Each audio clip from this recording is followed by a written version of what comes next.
राजनांदगांव संस्कार धानी का हाल जानेंगे रिपोर्टर देवाशीष झा के साथ। मैं राजनांदगांव से देवाशीष झा। पल की खबर न्यूज पर।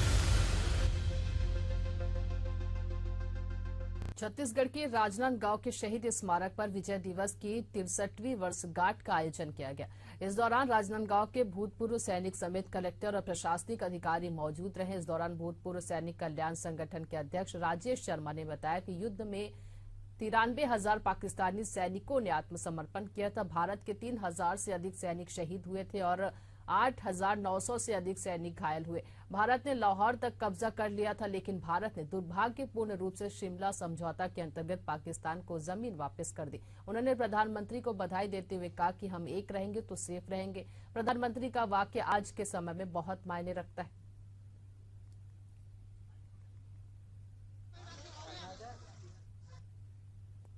सोलह दिसंबर 1971 की लड़ाई में जो पाकिस्तान को हमने 93,000 सैनिकों के साथ घुटने टेकने पर मजबूर कर दिए थे, आज उसी दिन को याद करने के लिए हम आज यहां पर उपस्थित हुए हैं। इस ऐतिहासिक लड़ाई 3 दिसंबर से शुरू हुआ था और 16 दिसंबर को खत्म हुआ। मात्र 13 दिन में लड़ने वाली ये लड़ाई दुनिया की ऐसी लड़ाई है जो इतने शॉर्ट टाइम में हमने विजय हासिल किया। इस लड़ाई के दौरान हमने अपने 3,900 सैनिकों को भी खोया और 8,994 सैनिकों घायल भी हुए।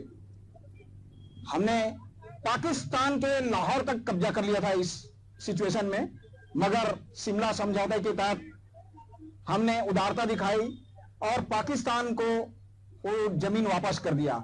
मगर जो पूरी पाकिस्तान है, जिसे आज बांग्लादेश के नाम से जानते हैं, उसको हमने इस लड़ाई में अलग किया, जिसे आज बांग्लादेश के नाम से जाना जाता है। हम इस लड़ाई को एक विजय के तौर पर इसलिए मनाते हैं क्योंकि हमने पाकिस्तान को मजबूर कर दिया था इतने सैनिकों के साथ आत्मसमर्पण करने के लिए, और हम अपने शहीदों को नमन करने के लिए श्रद्धांजलि के तौर पर भी इसको मनाते हैं। वो इस कार्यक्रम में आकर के अपनी श्रद्धांजलि अगर अर्पित नहीं की है तो आकर के अर्पित करते हैं। उस देश की सरहद को कोई छू नहीं सकता जिसकी निगाह बांध। बताइए, आज हम यहाँ पर उपस्थित हुए हैं 16 दिसंबर 1971 की लड़ाई में जो पाकिस्तान को हमने 93,000 सैनिकों के साथ घुटने टेकने पर मजबूर कर दिए थे, आज उसी दिन को याद करने के लिए हम आज यहाँ पर उपस्थित हुए हैं। इस ऐतिहासिक लड़ाई 3 दिसंबर से शुरू हुआ था और 16 दिसंबर को खत्म हुआ। मात्र 13 दिन में लड़ने वाली ये लड़ाई दुनिया की ऐसी लड़ाई है जो इतने शॉर्ट टाइम में हमने विजय हासिल किया। इस लड़ाई के दौरान हमने अपने 3,900 सैनिकों को भी खोया और 8,994 सैनिकों घायल भी हुए। हमने पाकिस्तान के लाहौर तक कब्जा कर लिया था इस सिचुएशन में, मगर शिमला समझौते के तहत हमने उदारता दिखाई और पाकिस्तान को वो जमीन वापस कर दिया। मगर जो पूरी पाकिस्तान है, जिसे आज बांग्लादेश के नाम से जानते हैं, उसको हमने इस लड़ाई में अलग किया, जिसे आज बांग्लादेश के नाम से जाना जाता है। हम इस लड़ाई को एक विजय के तौर पर इसलिए मनाते हैं क्योंकि हमने पाकिस्तान को मजबूर कर दिया था इतने सैनिकों के साथ आत्मसमर्पण करने के लिए, और हम अपने शहीदों को नमन करने के लिए श्रद्धांजलि के तौर पर भी इसको मनाते हैं। मगर मुझे आज थोड़ा अफसोस इसलिए है कि जिस पाकिस्तान के बांग्लादेश को हमने आज बनाया है, आज उस बांग्लादेश में हमारे माइनॉरिटी और हिंदुओं के साथ में बहुत जुल्म हो रहा है, अत्याचार हो रहा है। आज उनको भी हम एक श्रद्धांजलि दे रहे हैं। साथ में हम तमाम देशवासियों से एक अपील करना चाहते हैं, जो हमारे माननीय प्रधानमंत्री जी ने एक नारा दिया है, एक रहेंगे सेफ रहेंगे। ये कोई राजनीतिक तौर पर नहीं कह रहा हूं, ये बिल्कुल सही बात है। जहां हमारे में एकता होगी, हमारे कोई अखंड नहीं कर सकता।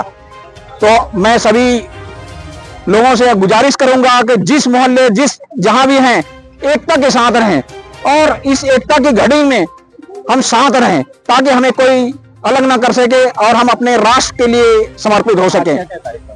आज के इस विजय दिवस कार्यक्रम के बाद हम ऑडिटोरियम में एक सांस्कृतिक कार्यक्रम कर रहे हैं, जिसमें देश के और अपने राज्य के लोगों को सम्मानित करेंगे जो इस वार में पार्टिसिपेट किए हैं और बच्चों को इस देशभक्ति के लिए प्रेरित करेंगे।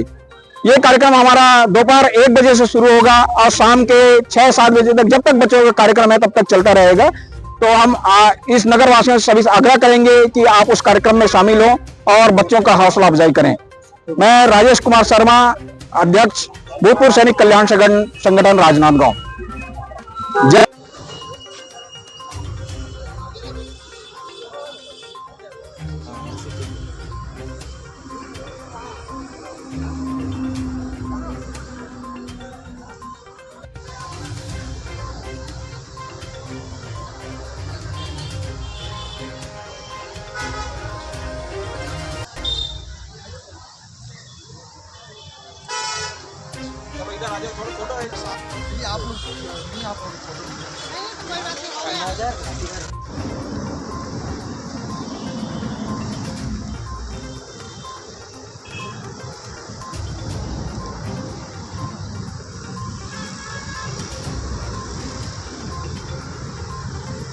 हमारे इस शहर के नागरिकों से, बच्चों से, सभी से आग्रह करूंगा कि इस कार्यक्रम में ज्यादा से ज्यादा पहुंचकर इस कार्यक्रम में हमारे बीच उपस्थित 71 वॉरियर्स के सम्मान में शामिल हो। किसी भी प्रकार की हमारे बीच आज भी जो सक्रिय सैनिक हैं, अगर हम इस प्रकार से कार्यक्रम करते हैं और इस उनके सम्मान में ये कार्यक्रम आयोजित करते हैं, तो एक तरह से हम भारतीय सेना के उन सैनिकों का मनोबल बढ़ाते हैं जो आज हमारे बीच से उस भारतीय सेना में आज भी ड्यूटी कर रहे हैं, चाहे वो ठंडी हो, गर्मी हो, किसी भी प्रकार की परिस्थिति का सामना कर रहे हैं। आज हम सुरक्षित हैं क्योंकि वो देश की सीमाओं पर डटे हुए हैं।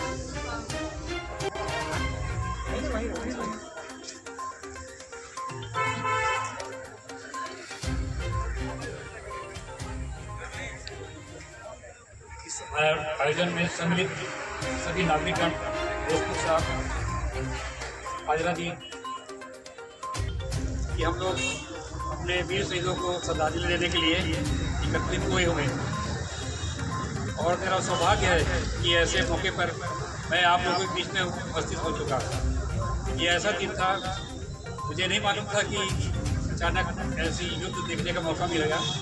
68 में मैं भर्ती हुआ था, उस टाइम मैं बेंगलोर में था, ट्रांसपोर्ट ट्रेनिंग में, ट्रांसपोर्ट एयरक्राफ्ट था वहाँ, एयरक्राफ्ट का वहाँ ट्रेनिंग हो रही थी पायलटों की।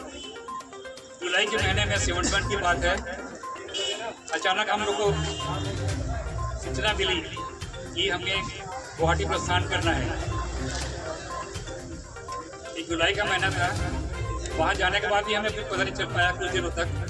बाद में धीरे धीरे सब मालूम हुआ कि हालत कुछ गंभीर है। गुवाहाटी के पास गुवाहाटी एयरबेस है, पास में डिगारू ऑपरेशन डिपो है, वहाँ की ड्यूटी उसी दिन किया मैंने।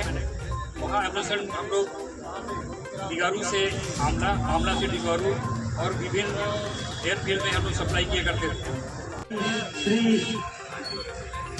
भारद्वाज जी, एम आर सक्सेना जी, श्यामराव पटोले जी और श्री भगवान सिंह जी, कमलकांत दत्ता जी, ये वो विभूति है जिन्होंने 71 वार में हमारे राजनांदगांव ऑडिटोरियम राजनांदगांव में स्कूली बच्चों के द्वारा ये कार्यक्रम रखा गया है और साथ में हम उस कार्यक्रम के माध्यम से हमारे बीच उपस्थित 71 वॉर वॉरियर्स, भारत माता की, भारत माता की, वीर शहीदों की, वीर शहीदों की, वीर शहीदों की,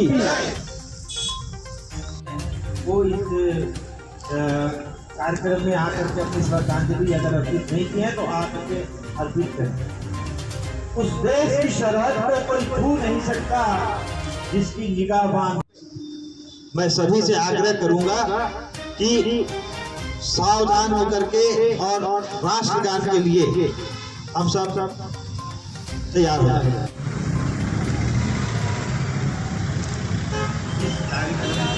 अभी भी जो भी यहाँ पर हमारे बीच में आए हैं, उपस्थित हुए हुए हैं, मैं उन्हें आग्रह करूंगा कि वो आकर के यहाँ देवी क्षेत्र पर और शहीदों की श्रद्धा कार्यक्रम की अगली कड़ी में मैं हमारे उपस्थित पूर्व महापौर आदरणीय सुरेश भैया से आग्रह करूंगा कि भारत माता के तेली चित्र पर फूलमाला अर्पित करके जवानों की श्रद्धांजलि देश की सेवा कर पाएंगे।